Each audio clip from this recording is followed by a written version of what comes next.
All right, welcome back to the Road Show. This morning in the Buzz, when it comes to shopping, especially during the busy holiday season. I hate shopping. You hate it. I love it. Love it. Local businesses are demanding a level playing field. Okay, here's the deal. A bill that would require online retailers to charge customers sales tax for purchases is now picking up support. Small business owners say they're just tired of what they consider a competitive disadvantage when it comes to collecting sales tax. Seems to make sense. Local business owners say they lose many of their customers to online retailers since most do not charge sales tax. In fact, states across the country lose billions, that's with a B, billions of dollars in uncollected tax revenue every year. While some retailers voluntarily collect state taxes, the burden usually falls on the customer to report their sales tax that's owed for online purchases when you file your taxes. Again, most consumers unaware of that requirement. Now, Senators Jack Reed and Sheldon Whitehouse support the bill. We're already very competitively priced, but I can't pay the tax for somebody else. The state's not going to let me off the hook. When you do that, you give local business men and women an even playing field. They're not underpriced because they have to take the sales tax into consideration. And when you do that, it just creates more jobs here because people, I think, will prefer to shop locally if the price is the same. And according to Senator Reed, if the legislation passes, estimates show that Rhode Island stands to gain $70 million in revenue from online sales taxes that already exist, and that's just for 2012. Wow. I don't know why there's even a controversy about this, do you? I mean, just do it. Yeah, you know? Why do they get a break? Exactly. All right. Okay, let's move on to John Wayne again. John Wayne. Especially if it's bringing in revenue. I mean, that's great for the state. But to make the claim that now you're going to go to the local stores because it's the same price, I still think that for convenience purposes, absolutely, there's going to be plenty of online shopping still happening. It's only tax growing. or no tax. Right. I mean, especially during the holiday season.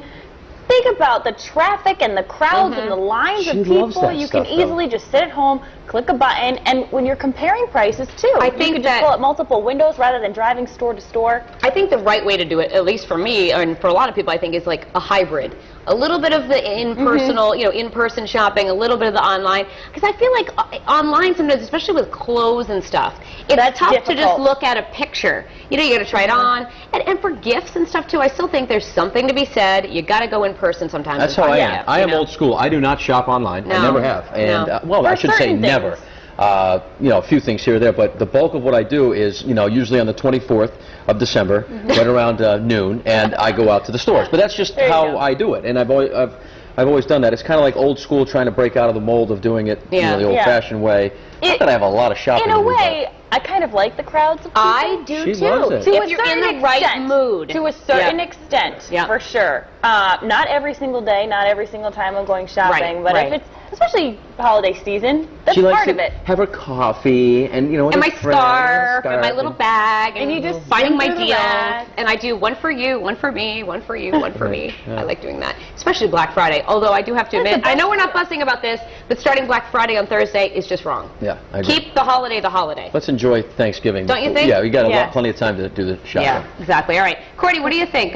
You think about the sales tax is going to affect the way people shop? Yes, no? You know, most of the people that I've spoke to so far said they'll still shop online, you know, just because of the convenience. I mean, I think I will too, especially if there's free shipping. But I agree, going into the store, seeing the decorations, something to be said about that during the holidays. Let's start on the live blog on foxprovidence.com. And Jerry says, I'll still shop online. I don't do it much, maybe 2 or 3 times a year. And Slop said, I still would rather shop peacefully at home rather than face those crazy crowds. Here's the poll right underneath the live blog, and would an online sales tax change the way you shop? A, yes, I'll probably shop less online, or B, no, online shopping is still convenient. We've got a couple of comments so far on our Facebook page this morning. 3 people have weighed in, and Kevin said, as a consumer, I like the online shopping, no sales tax deal. As a resident of the state of Rhode Island, I say tax them like everywhere else. This state needs the additional income. And Donna Mitchell said, I buy books online and I would continue to do so because they are cheaper. Those who shop online do so for a number of reasons, and I'm sure they would continue to do so. So we'll see, you know, what happens, and what you all say in our poll will reveal those results after John Waite comes back and after all the fun at the end of the show. We're going to go back in the kitchen now. Danielle, you're in there. What's happening?